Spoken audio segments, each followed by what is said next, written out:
All right, Brad, we're live.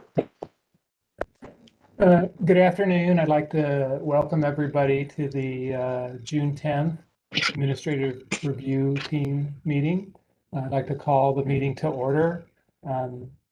Jenny's out of the office this week, so I'm Brad Figueroa, the Director of Building Safety, Building Standards, filling in for Jenny. Lori, can you call the roll, please?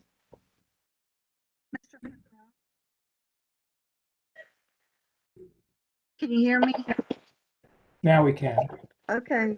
Mr. Figueroa, Yes. Ms. Geithner,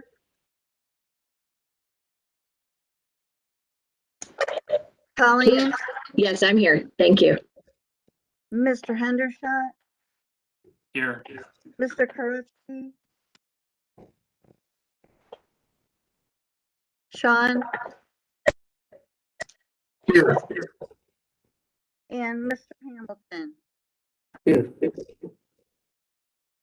Thank you. The next item we have to do is approve the minutes from the May 13th meeting. Can I request a motion to approve those minutes? Second. Did we get a You first? need a first? I'll make it first. Thank you. And Welcome. now I will second. Okay. No problem. Just enthusiastic. Lori, Ms. can you call the roll? Yes. Ms. Gilger, Yes, Mr. Hamilton, Yes. Mr. Kurowski, Yes. Ms. Gilger, yes, Mr. Figueroa.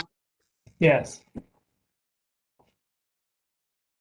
Okay, there are no minor modifications today at the meeting, so the first determination will be the Kona Craft Kitchen at 6705 Longshore Street, and the presenter will be Zach.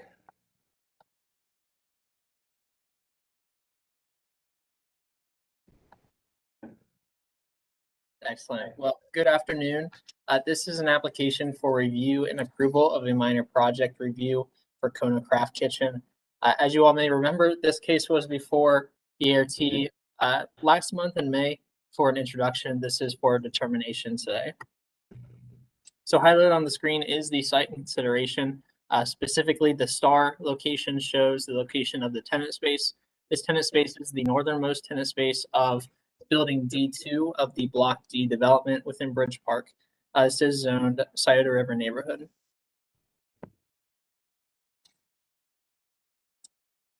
And additionally shown on the screen are some existing conditions, photos of this tenant space. As stated, this is the northernmost tenant space, which does abut a open space plaza to the north of this D2 building, which sits between building D1 and D2. And the main entrance into this tenant space is along Longshore Street.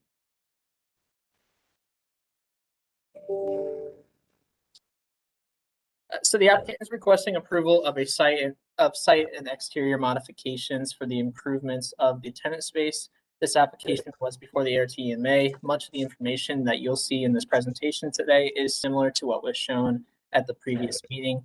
Highlighted on the screen is the proposed 925 square foot patio space located along the Riverside Drive frontage.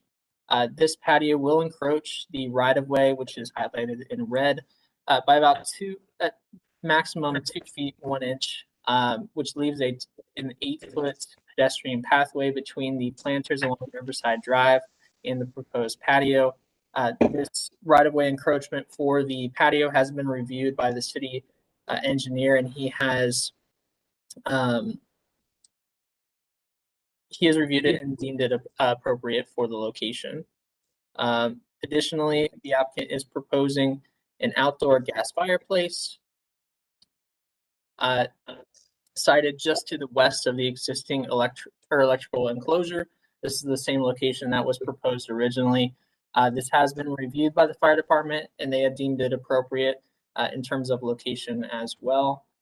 Highlighted in green along the Longshore Street frontage, the applicant is proposing to relocate existing bike posts. The bike posts are currently located on the northern green box, and they will be relocating just south of their existing location. These have been reviewed by the current landowner, and staff has also reviewed these. The applicant will be required to repair and restore any concrete that's damaged with the relocation of these bike posts.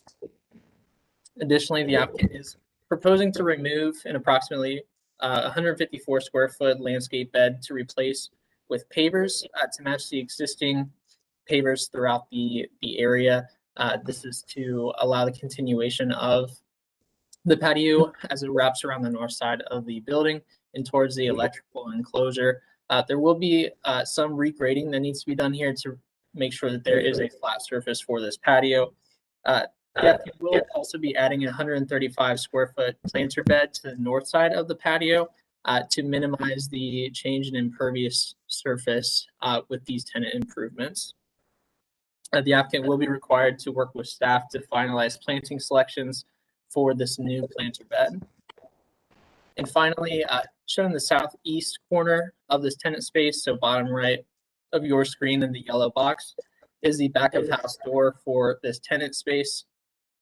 Should the back of house door need further modifications with the submittal of the building permit, the door shall not swing into the right of way, as it is one of the conditions of approval for this Block D Building D2 building when it originally was approved with the final development plan. Additionally, in terms of swinging out into the right of way, there was discussion at the previous meeting about the gate along Riverside Drive for the proposed patio. I don't have it highlighted here, but it is located along Riverside Drive. That was also reviewed by our city engineer, and he also deemed it appropriate to swing out into the right of way. Shown on the screen is the proposed west elevation for this tenant space. So it would be the west and northwest. So you can see the north elevation. Also in this rendering, the applicant is proposing a 12.5 foot tall aluminum pergola structure with an operable louver system that is used for the roof of the structure. The structure will have a purple green finish and will hold a future sign for this tenant space. Signage is not proposed with this application. It is shown just for reference and where this will be in the future. The structure does extend 8.5 feet from the face of the building, but the supports are located within the property lines, which are shown with the arrows here, so they do not encroach into the right of way, which has been revised as we work with the applicant on this project. The pergola also features a decorative screening panel that wraps the canopy of the structure that will assist in screening the lighting and the ceiling fans located on the inside of the structure. Additionally, you can see the 3.5 foot tall steel railing that will enclose this patio. It will be finished in a Dorian gray paint. Additionally, with the tenant improvements, the facade improvements, within the existing storefront openings, the applicant is proposing black aluminum nano wall windows, which you can see in each of the openings on this elevation. Additionally, they are proposing a batu wood trim just above these storefront openings, which is similar to what was approved, what was installed to the east of this tenant space at North Market. And shown is the east elevation, similar to the west elevation. The applicant is proposing a number of these storefront openings to be filled with a nanowall system, black aluminum. The remainder of these storefront openings, which you can see just to the left of the entrance and on the north elevation, will be finished with a black aluminum storefront system, not the nanowall system. The remainder of the framing around these openings, as well as the existing aluminum panels throughout the tenant space, will be painted the Isle of Pines green, and they will not be modified. Additionally, you can see the batu wood above the storefront openings, as well as the black sconces that will be used for lighting for this tenant space. And shown on the screen is the proposed patio furniture plan. Here we have highlighted, eventually there it is, the proposed seating, the dining seating for this tenant space. They're proposing a teak wood dining table throughout the site with the green metal seats. And for additional seating, the applicant is proposing a number of selections from club seats, a patio chair swing, and a lounge sofa. Two of these selections do have gray cushions, with the club chairs having white selections currently. Staff is recommending that all of these, the cushion seats have a consistent gray color as they're finished for the cushions. And finally, shown are the additional proposed furnishings for this this patio space. Two conditions do lie within the materials that are proposed here. The first being for the planter box. Staff is recommending that the planter box be changed in terms of finish to match the proposed natural teak wood dining tables. And additionally, for the patio umbrella that will cover one of the dining tables on the north side of the tenant space, staff is recommending that the fabric for the umbrella be a UV resistant material. Staff has reviewed this application to all applicable criteria and are recommending approval with 6 conditions. If there are any questions for staff, I'd be happy to answer them. I know our applicant is also here to address any questions or concerns you may have. Thank you. Thanks, Zach. Does the applicant have anything they want to add to the information? Hello, can you hear me all right? Okay, good. I think that all of the conditions are fine with our team. We just wanted some clarification on a couple of items, just to understand the background. One is the cushion color, the gray preference over the cream. Is there any, I guess, what is the thought process behind that condition? Certainly. So the condition for the gray instead of the cream, mostly just with the wear of white, the gray may be more consistent for longer, and just making sure that the colors remain the same across all the cushion seating. So that was really the background on why we had recommended that. Okay. The other question that we were looking for some clarification on is the planter material. And so the intent, and maybe this was not clear in the specification for the planter, the intent was that would be fabricated to match the batu wood siding that would be located above the windows. So we feel like that material is tied in. Was there some other kind of thought process behind that planter to match the tables? No, it was simply just to match it to something. I wasn't unfortunately aware of it matching the batu, but that makes sense. Okay. That would be okay as long as we fabricated it with the same finish as the batu wood. That would be up to our administrative review team. Sorry, there's someone out my window you can hear about. That'd be up to the review team to make that decision. Okay. Frank and Stacy Leary, the tenants are here, and I wanted to open it up to them to see if they had any additional questions or comments about any of the conditions. Thank you, Karen, and thanks again, Zach, for walking through that. I mean, you do a nice job every time. I'm impressed. My big question was, the color of the cushions is exactly what is the need there, or what was the request for? And I understand it. And I think Jamie is also on the line. She may have brought in Jamie Hughes, which is part of our Kimberly O design team. And I think the reason why we couldn't have the same colors is because of the availability from the different manufacturers. But I'd like to have Jamie chime in on that, because I know you were doing some research as of yesterday and then this morning. So I'm not sure if you have any updates on that. Yeah, we had done and just reached out to our furniture vendors to find consistent cushions across all those lines, because I believe some of those pieces are coming from different places. So having a consistent great cushion just requires more coordination and finding things that would really match as opposed to closely match. So I think we found some light gray options, but I think we kind of still need to see them a little bit closer. So I think we've ordered sample, or you're going to order samples of that fabric and that material to come in and look at? Correct. The white was more of a reason for us to space the grays apart so that they would have their own life to them. They didn't have to be quite matching or quite not matching. So the cream was the way to kind of break up those grays that weren't necessarily consistent.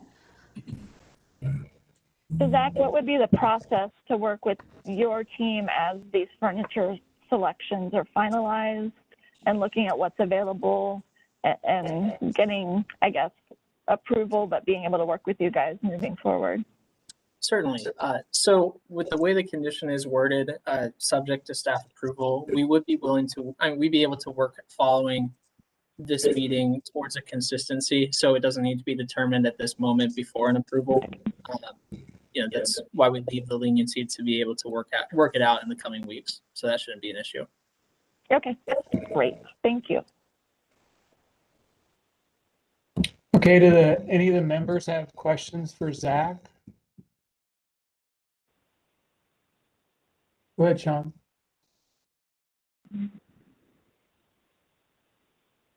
Zach?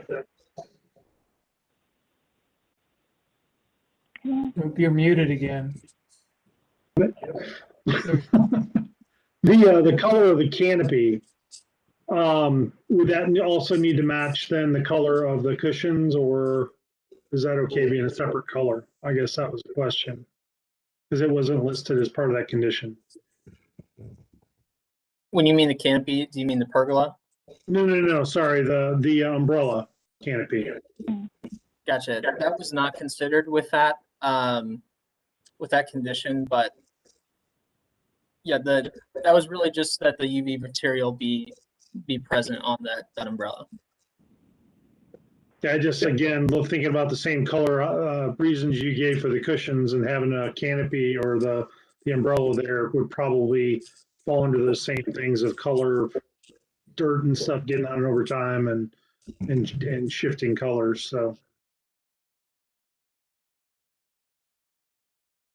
that's all I had. I had a question for Chad. I know that it looks like the fireplace is fairly close to the building, and I know we've had different issues with fire pits, fireplaces, how close they are to the building. And Zach had said you guys have looked at that. Have you looked at that meets the code, or? Yeah, we looked at that, and the type of fireplace that it is, and being that it's gas, and following the manufacturer's recommendation and the section of code that it goes with, it meets that. Okay, great. Yeah, I guess the other ones we looked at were kind of open fire pits, so that's the difference. So we spent probably a couple of days looking at that. Okay, great. They were very helpful in providing us all the information we needed and getting to that right section. Good.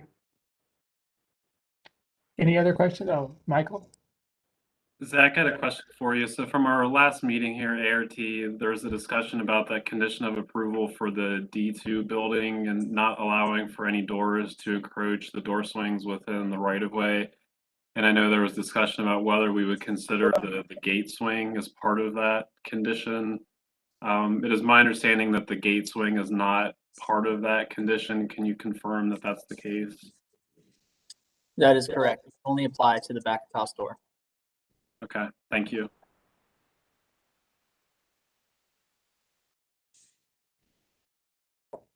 Any other questions?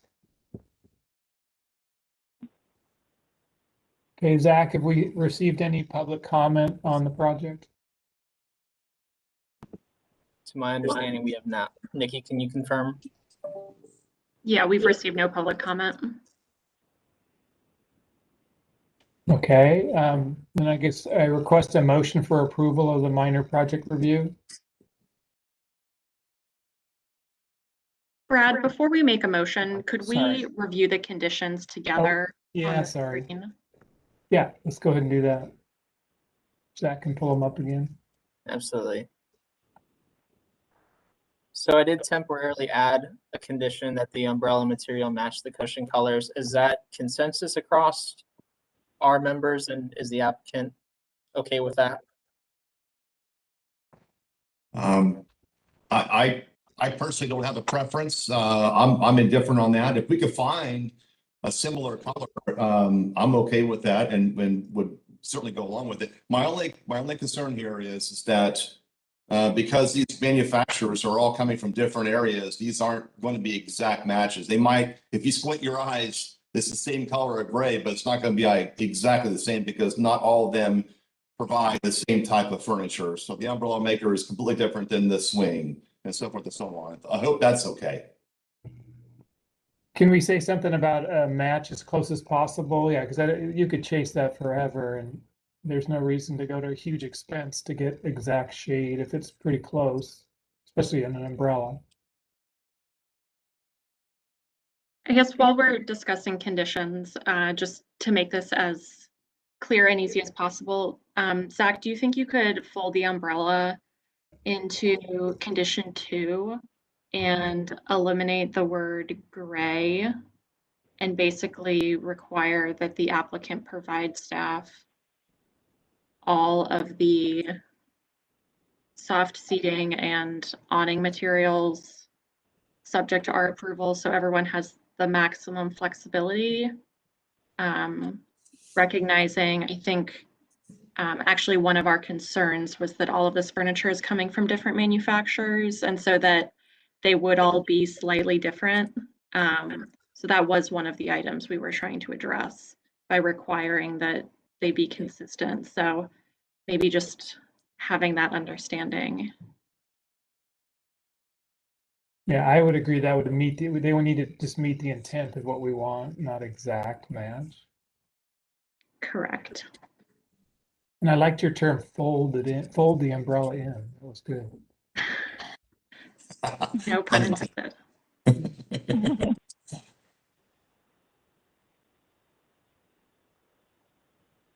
So Nikki, is that more what you're thinking?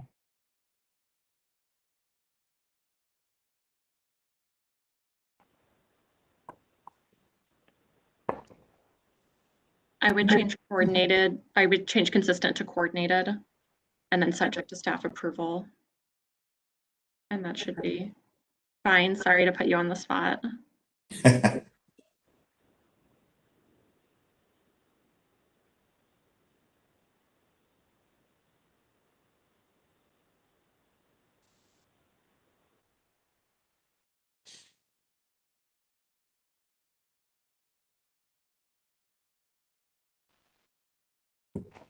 Okay, are we good with all the conditions then?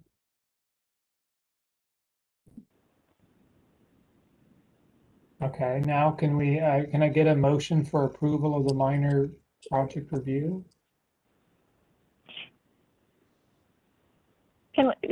Real quick, is the planter material worded correctly based upon our conversation? I think it might just straight up say change it to the color of the table.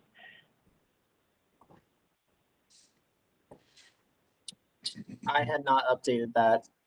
I would look to our team. Yeah, let's go ahead and change that. Obviously, if it matches the other wood up above the doors, windows, I think that makes sense. I agree. So as long as it matches another wood finish in the project, it's not another.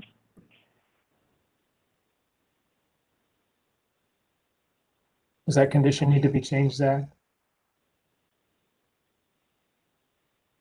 Yes, I am in the process. So making sure, did you want to word it as making sure that the proposed planter matches in color to a proposed wood? Something along those lines. Or that it matches the Batu wood? I think we can just say that it matches a wood finish.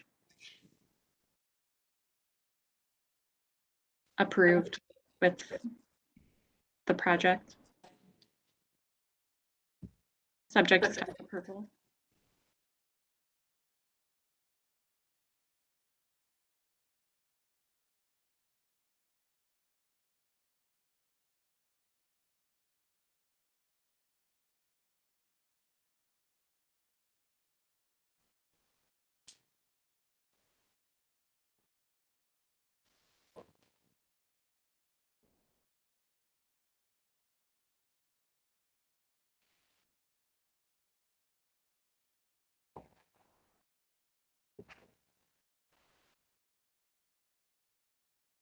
Okay, any other comments?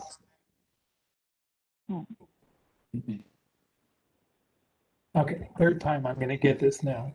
Okay, gonna request a motion to approve the minor project review. Chair, I'll motion it. First by Sean, Second, second by Chad. Can we get a roll call?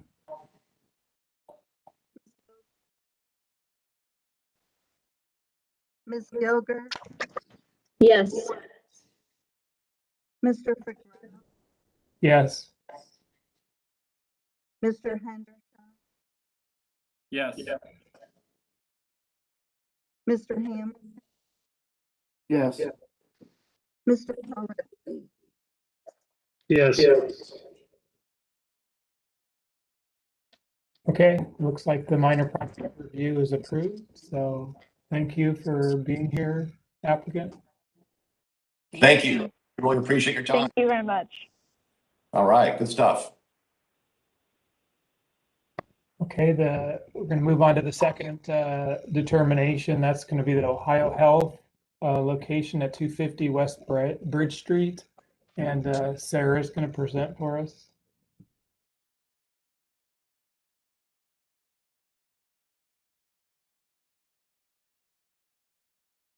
Right, can everybody see this all right? Yes. Wonderful. Good afternoon, everyone. This is case 21081. It's a minor project review. We are seeking a determination for it. And it's 250 West Bridge Street. This is the site, obviously off of West Bridge Street and just west of historic Dublin and the middle school.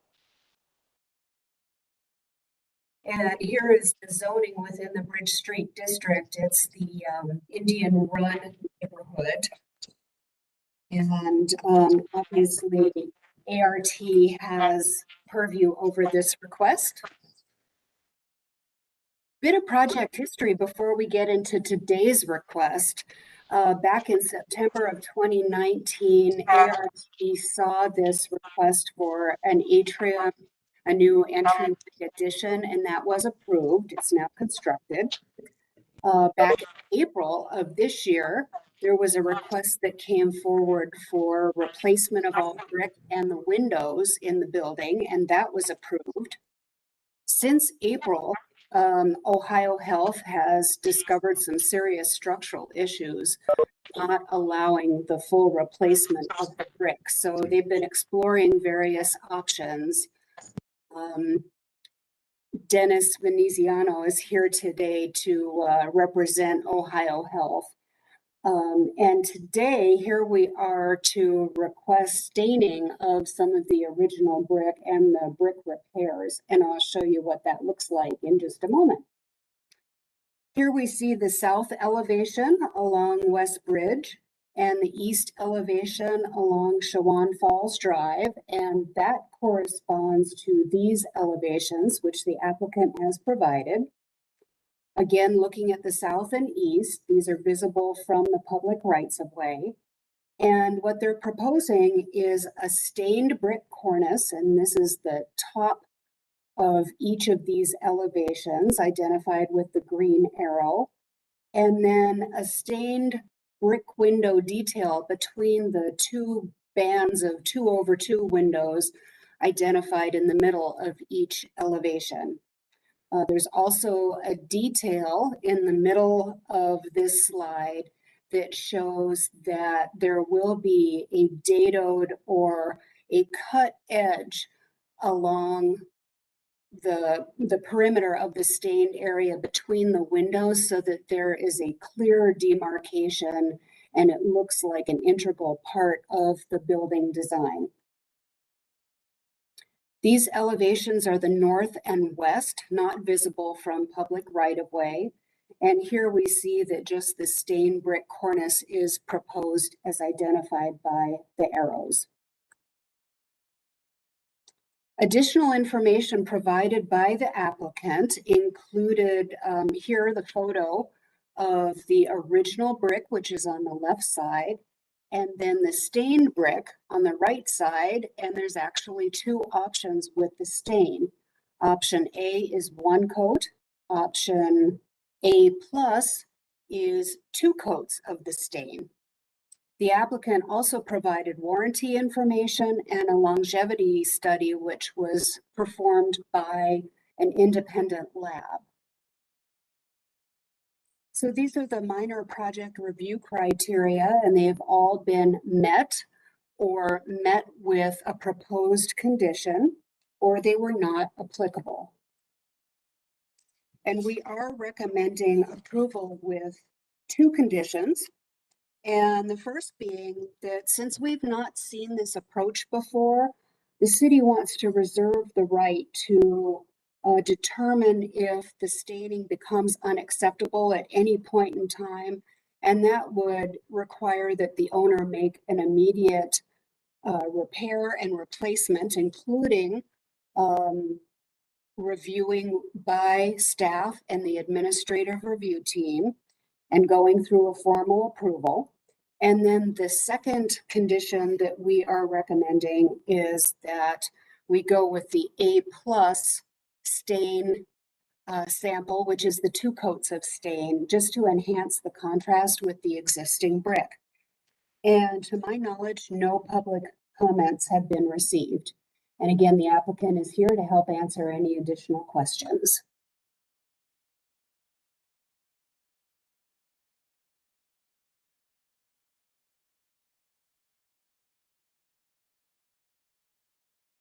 Oops, sorry, I was muted. Thank you, Sarah. Does the applicant have anything they want to add to the information provided?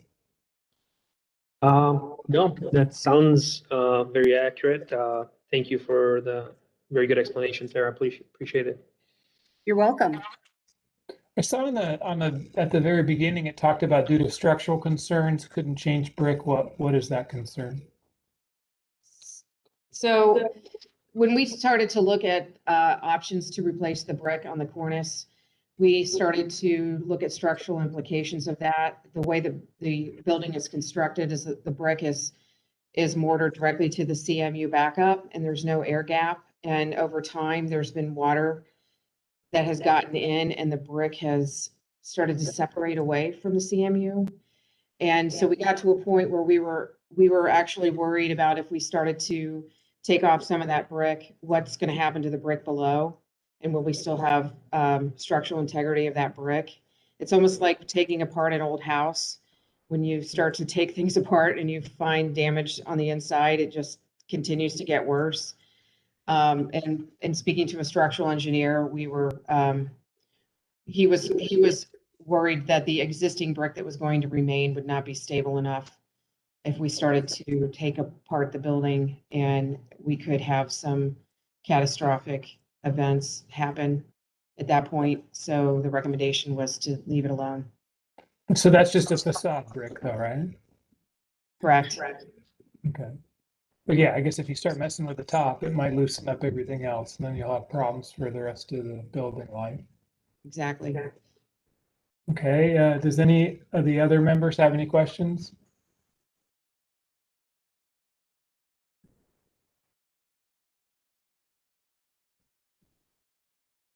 Okay, and I guess Sarah said there were no public comments received. Okay, anything else anybody else wants to add? Do we have any other conditions or any applicants okay with the two conditions we have? Yep. Okay, then I'm going to request a motion for approval of the minor project review. So moved. Pauline, thanks. Second. I second. Thanks, Michael. Lori, can you call the roll, please? Yes. Mr. Hamilton, Yes. Mr. Koretsky, Yes. Mr. Figueroa, Yes. Mr. Henderson, Yes. Ms. Gilbert. Yes. Okay, your project's been approved, so we appreciate you showing up to the meeting, and thank you. Thank you. Thank you, guys.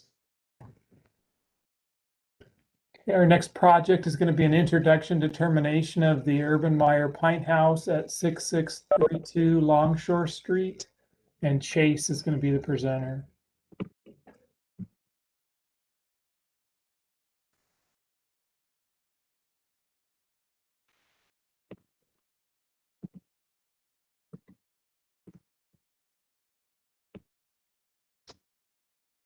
Okay, can you all see this okay?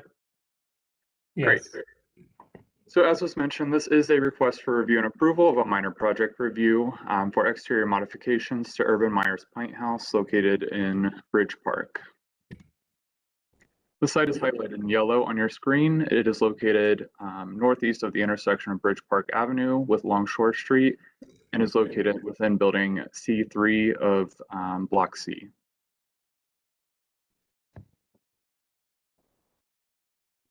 These photos give you an idea of some of the existing conditions of the site.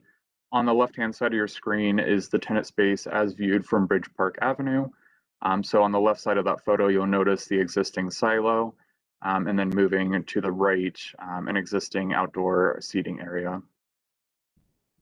The photo centrally located on your screen is of the tenant space from Longshore Street. And you'll notice here, this is where the main entry into the tenant space is. And then on the far right is the existing silo a little closer up. So this is the proposed site plan, and really this is largely going to be unchanged from how it exists today, with the exception of this area being void of the silo. So the applicant is requesting to remove the silo. And staff is recommending that with its removal, the applicant make any necessary repairs and cleaning to the brick following its removal. Additionally, this is not a change to the site necessarily, but you'll see the darker areas outlined in green on your screen. This is where the applicant is proposing to replace existing aluminum storefront system with an overhead garage door system. And so this is the proposed west elevation, again, as viewed from Longshore Street, and outlined in green is where the overhead garage door system is proposed. So it will be an aluminum framed system finished to match the existing storefront. There are no significant impacts to transparency with this modification, and the existing sill will be retained. So in this area, customers of the tenant space won't have the ability to walk through that area. The sill will still be there. And then this is the south elevation, and really the only modification here is that the silo is removed. So you'll see that on the left-hand side of your screen, outlined in blue. The silo was installed for a previous tenant that was Ram Restaurant and Brewery, but has remained despite the change in tenants. And the silo was installed within a designated open space for Block C. So staff is supportive of its removal as the current tenant has no use for it. And additionally, it'll return the designated open space to its original state. So this was reviewed against all applicable criteria. And planning staff is recommending approval of the minor project with one condition, and again, that being that the applicant make any necessary repairs and cleaning to the brick pavers following the removal of the silo. So I'm happy to answer any questions you all may have, and the applicant is also in attendance today. Thank you. Thanks, Chase. So does the applicant have anything they want to add to the information shared? I don't think I have anything to add at this time. Okay. The staff, any questions for Chase? John? Just one, just curiosity. I couldn't remember when Ram went in. I know they did that as a functional piece, but was there any kind of art or something of that nature that was required there that was also built for, or not? In review of previous documents outlining the approved open space, I'm not aware of any art installation that was required. I think it was specifically installed for RAM, partly to serve as an art piece, but also partly functional. I know we've had that discussion before where, wanting to liven up the street and while it's not usable by Urban Myers, it was kind of a nice architectural piece of sorts. I didn't know if there was a chance to put something back there or not, but having open space is good too. Just wanted to ask. I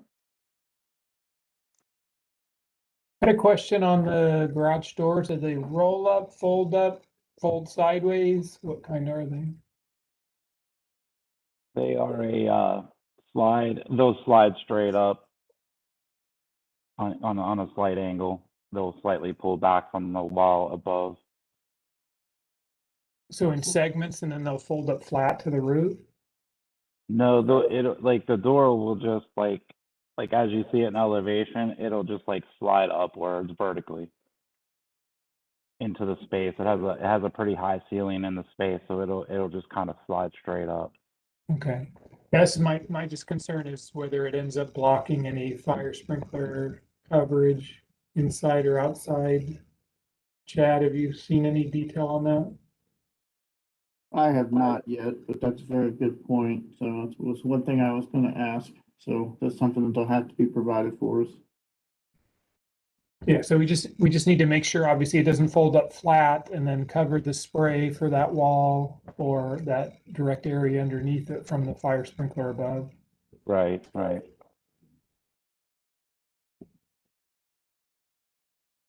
This is Jordan Sandvik here from DK Architects. We provided specifications for the overhead doors. Can you pull those up?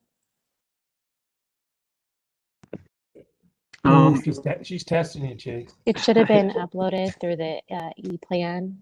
Yeah, give me one moment to bring those up. Thank you very much.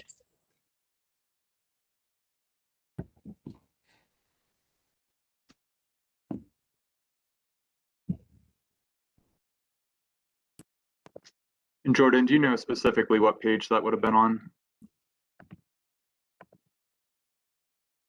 Oh, I could probably pull it up if you guys give me one moment so we can view that together. Let me just open our e-plan up.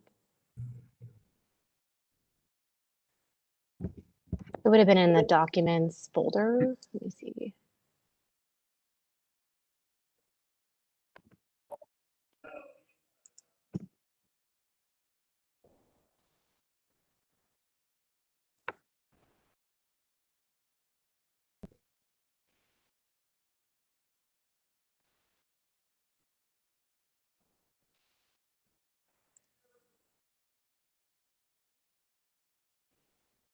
So I'm looking at these documents now. So you're saying that you guys have the full vertical track style? That's correct. Okay. The specifications don't show exactly what was chosen, it just shows the specifications, so. Unless it was documented somewhere else. But it's helpful to see how that works, so yeah, that should be clear of everything, but, we'd have to probably look to see where your existing coverage is. We could, with just to ensure we've got all bases covered, condition that the applicant continue to work with staff to ensure fire suppression systems are not adversely impacted with building permitting. Yeah, that's good. I can live with that. Okay. I like So that. let me add that condition really quickly and then I'll bring the slide back up.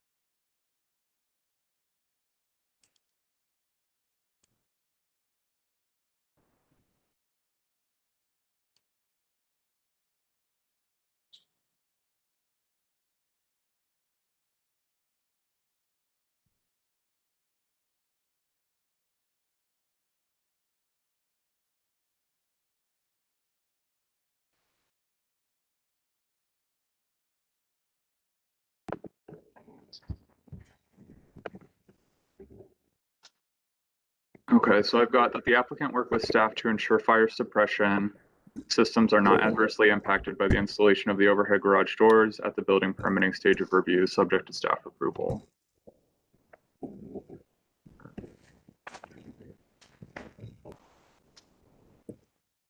Might make more sense to do subject to staff approval, period.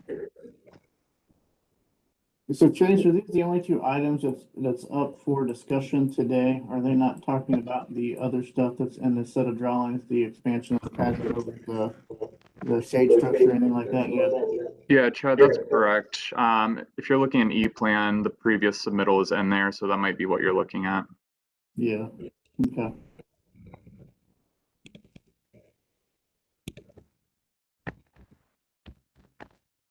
So Chase, to be clear, as part of this application that we're making a determination on today is just specific to the information that you covered in your presentation.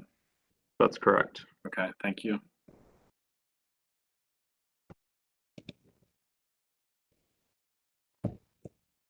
Those recommendations work for me.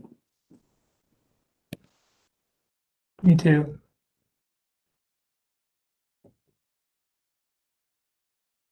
Okay, anybody else have any comments or information to share? I have one additional comment or a question.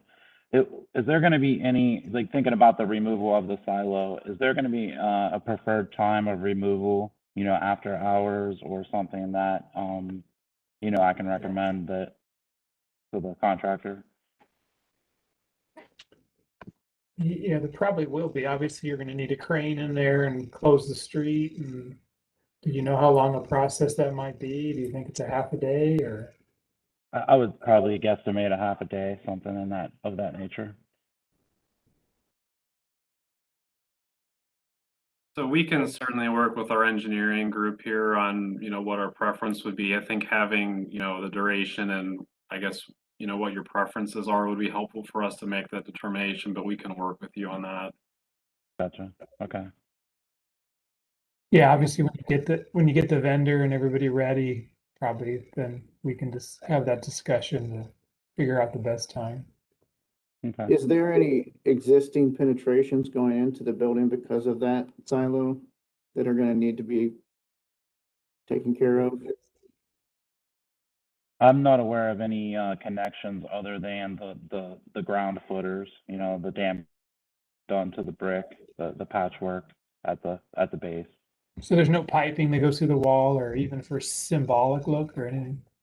And not that I'm aware of, no, I don't think it ever touches the building above ground. Okay. Okay,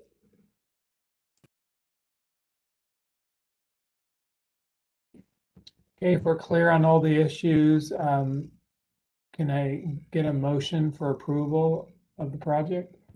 Motion. Is that Chad? Yeah, motion for approval. I'll second. That Colleen? Mm-hmm. Okay. Lori, can you call the roll?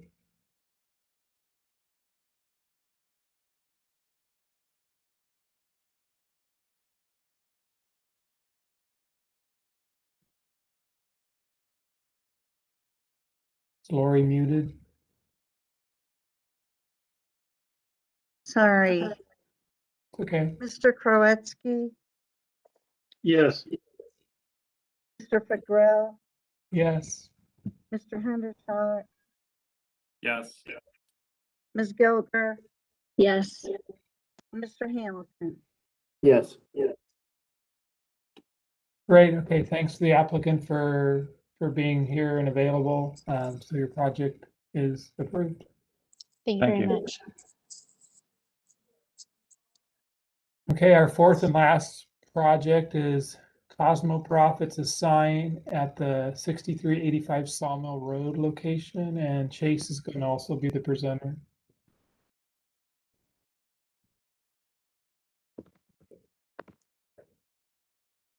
Okay. As was mentioned, this is a request for review and approval of a minor project review for the installation of a sign for Cosmo Prof in the Bridge Street district. The site is highlighted in yellow on your screen and is located within the Trader Joe's shopping center. This larger shopping center is located southwest of the intersection of Sawmill Road with West Dublin Granville Road. So what you see on the left-hand side of your screen is the existing condition of the site, and then on the right, or centrally located, is the proposed sign overlaid onto the same photo. So Cosmoprof is taking up 2 adjacent tenant spaces and forming one larger one. The proposed sign is approximately 28 square feet in size and is installed at 11.5 feet in height. It consists of 3 colors: a lime green color, a blue color, and then the tan background, which is consistent with the sign band found elsewhere throughout the shopping center. Also consistent with other signs, this sign is to be internally illuminated with white LEDs and is constructed of a white routed aluminum panel with push-through acrylics. There is a 6.9 square foot secondary image proposed, and all of these items do meet code. And this is just a closer up view of the same sign. So again, you'll see that secondary image is centrally located on the sign in approximately 6.9 square feet.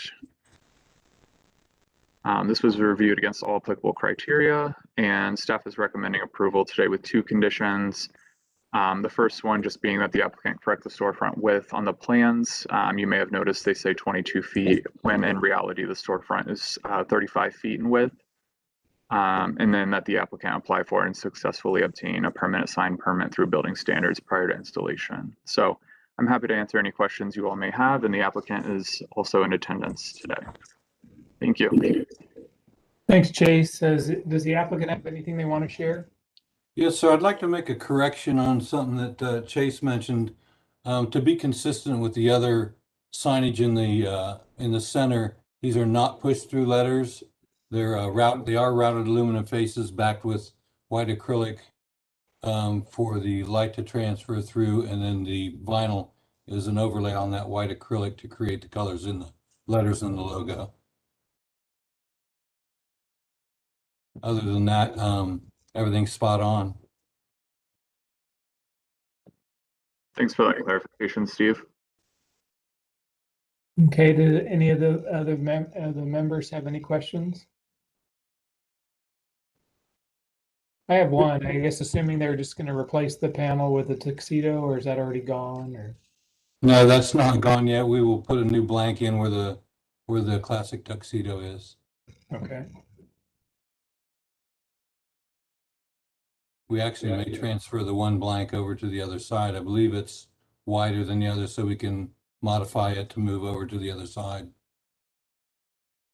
But it'll be a new blank. Okay. Any other questions?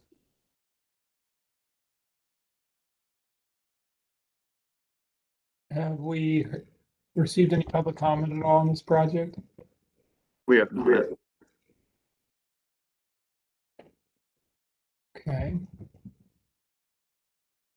Last chance. Anybody have comments or information they want to add?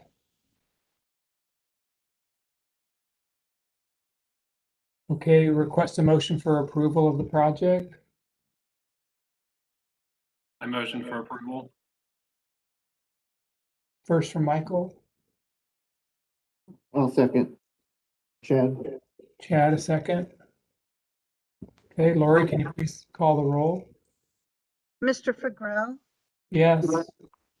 Ms. Gelder, Yes. Mr. Perrott, Yes. Mr. Hamilton, Yes. and Mr. Hendershot. Yes. Great. Project's been approved, so thank you for attending the meeting and sharing your information. Hope you're muted. Thank you all. I'm looking forward to in-person meetings. Yeah, they're coming soon. I think this is the last virtual for this committee, so the next one's going to be in person from what I understand. That's great. Back to normal, maybe. Yeah, All righty. Thank y'all. thank you. Thanks, Steve. Okay, have there been any other communications that we need to share with the committee? Yeah, just really quickly, Brad, you kind of just touched on it actually. So consistent with all other, boards and commissions and the direction of the city, and aligning with, the expiration of the state of emergency. This is our last virtual ART meeting. So starting in July, the ART meetings will be held in the council chambers in the development building, so 5200 Emerald Parkway, really until further notice. So what exactly that setup looks like right now, I'm not quite sure, but I think you can probably expect something similar to when we were in 5800 Shire Rings. But we'll definitely send those details out via email in the coming month or so. So yeah, hopefully getting back to normal and getting back to in-person meetings. But that's all I had in terms of communications. You've got to break out all our name tags, right? There was a lot of them, I remember. Yeah. Okay, as far as I'm concerned, all the issues have been covered, so we're going to adjourn the meeting at 2:56.